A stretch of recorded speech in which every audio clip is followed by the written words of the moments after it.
So we are going to talk about one more thing, and that is demos. Demos are really important to a school, and this is how you should think about demos.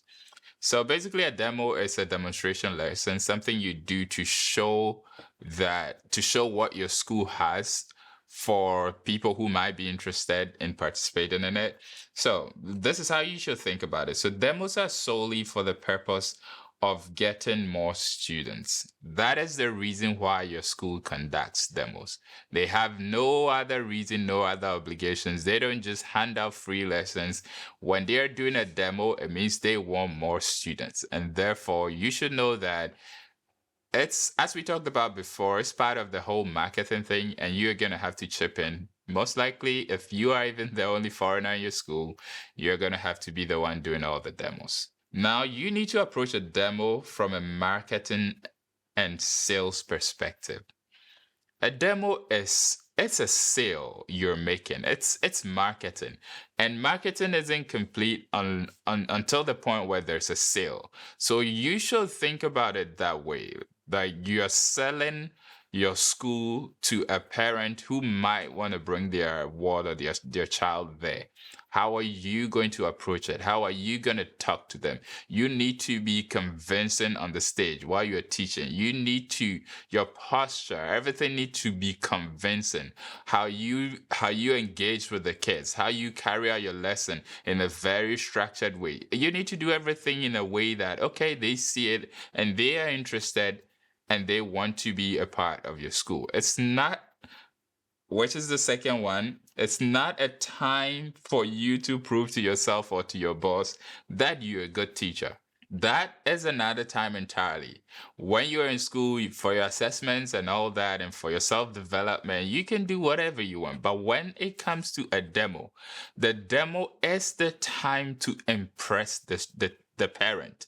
The demo is the time when you need to push out everything you've got. So when you get on the stage, you are smiling as much as possible. You are speaking as loud as possible. You are speaking as clearly as you can.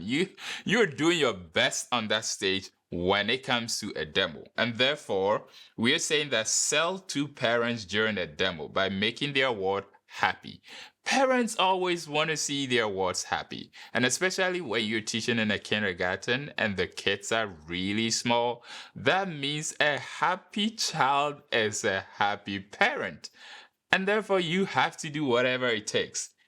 Even if the child learns nothing, even if they learn nothing, you need to make them as happy as possible. Because the child who's not happy and is crying and doesn't want to go to that school, there's no way the parent is gonna like jump out and try to bring the student to your school.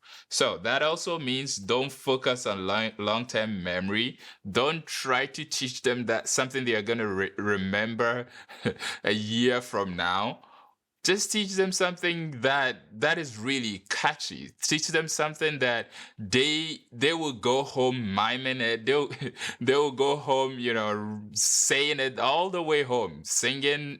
You need to use such things, and that also means you need to choose the easiest things to teach. Teach the easy stuff.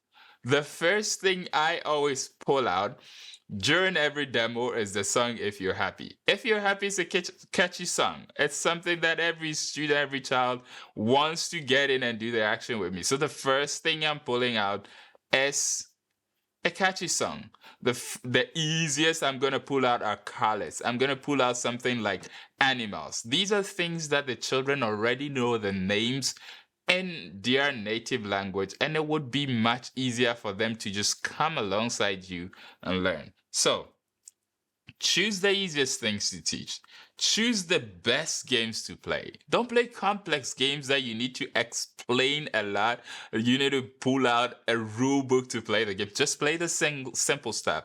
I throw a ball to you, you throw it back to me. I I give you a hammer, you tap the flashcard, we jump, like just the simplest ones that will make them happy.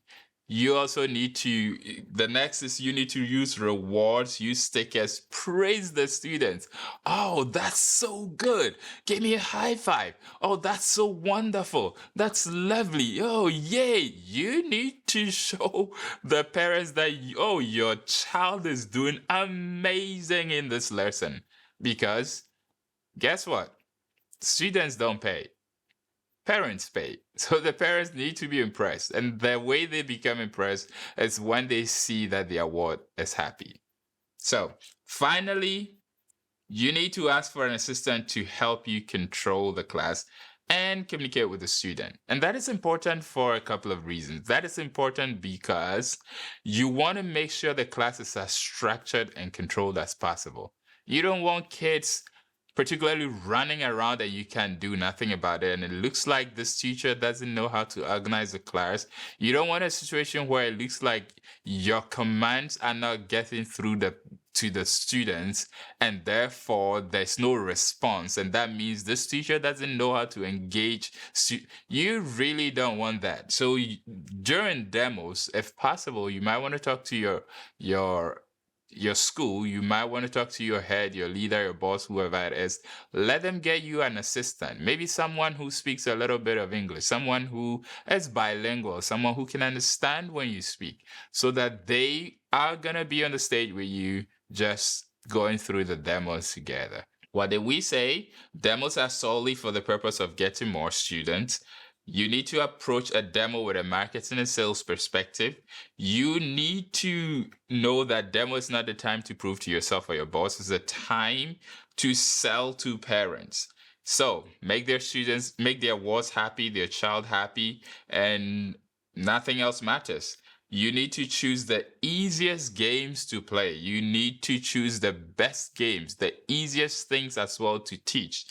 Finally, and last but not the least, you need to use, okay, there's one more though. You need to use rewards, use stickers, praise the student, make them happy. And last but not the least, you need to ask for an assistant to help you during your lesson.